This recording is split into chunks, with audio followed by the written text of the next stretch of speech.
6 to 9 hours yung biyahe namin kasi kasama namin yung truck. Dalawang pila. Hi, Queen here, back again with another mini vlog.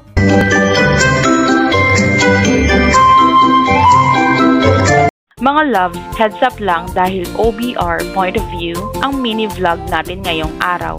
Ngayong araw nga ay nakaschedule ang charity ride namin papunta ng Lingayen, Pangasinan. Dito ay bibigyan namin ng munting handog ang mga kabataan na nasa tabi ng dalampasigan. Ambag-ambagan nga ang grupo para sa goodies at ibinalot.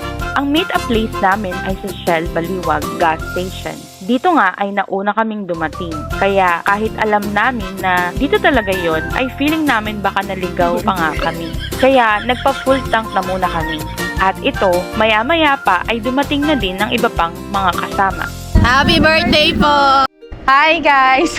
6 to 9 hours yung biyahe namin kasi kasama namin yung grupo ngayong araw. Napakamahal na pala ng gas ngayon, guys. Ayan oh.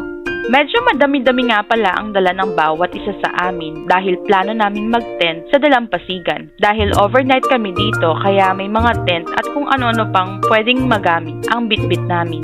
O diba, nakatulong ka na, nag-enjoy ka pa sa ride. Meron kaming isang kasamahan na nagka-aberya, papunta pa lamang sa meeting place. Kaya habang hinihintay ng grupo, ang ilan ay nagkape muna at nag-restroom. Nakailang ihi na nga ako dyan. Hindi pa nga kami nakakalayo ay naisip ko na baka maihi habang nasa biyahe. Siyempre, hindi aalis ang grupo nang hindi kasama ang lahat. At nung nakumpleto na ay nag-picture-picture na muna kami. At maya-maya nga ay nagdasal na para magabayan kami habang nasa biyahe. Gaway, ligtas nyo po kami dalhin sa aming parorohonan at ligtas nyo rin po kami ibalik sa aming kanyang-kanyang mga kung mag-money off. At ayun, umpisa na ng aming rides. Truck.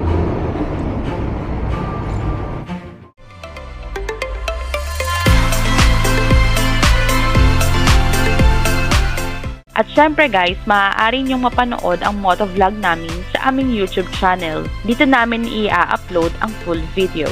Nang mga ilang oras na nga kami sa biyahe ay kinailangan namin mag-stop over ng grupo dito sa Jollibee Magalang, Pampanga para makapagpahinga ang aming dalang motor dahil mahaba-haba pa ang biyahe. Habang nandito kami, siya namang biglang pag-ambon kaya kinailangan namin magpatila muna at maya-maya ay umalis na rin kami. At ng mga bandang nasa Tarlac na kami ay kinailangan naming huminto sa isang ospital ng Tarlac na malapit sa munisipyo dahil sa isa sa aming kasamahan ay naging masama ang pakiramdam.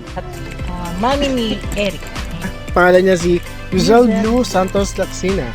So, ayan po yung kanin po namin. Yan. Wow! Ang sarap po Gusto yan. ko, parang high blood na ako Ay, alisog talaga. Yes po. Ang galing. So, what are you waiting for mga guys? Just visit us here at Municipality of Capat. At pagkalipas ng ilang oras ay tumuloy ang grupo sa pagbiyahe. Pero mga ilang sandali pa lamang ay hindi talaga kinaya at kinailangan bumalik ng aming kasamahan sa ospital. Kaya naman napagdesisyonan ng grupo na magpatuloy na papuntang Lingayen. Nakareceive naman kami ng mga update na mas bumuti na ang pakiramdam ng aming kasamahan. Kaya naman nabawasan na rin ang aming pag-aalala.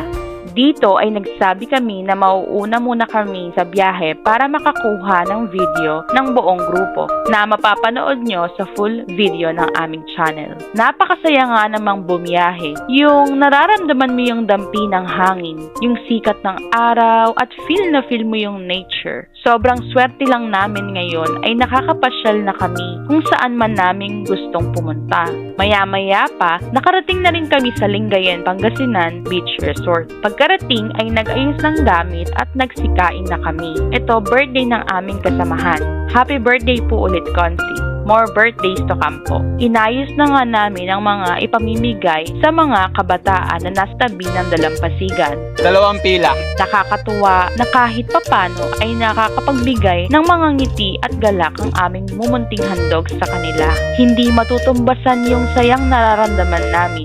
Masasabi naming grupo na worth it ang biyahe ng mahigit na 7 oras dito sa probinsya ng Lingayen, Pangasinan.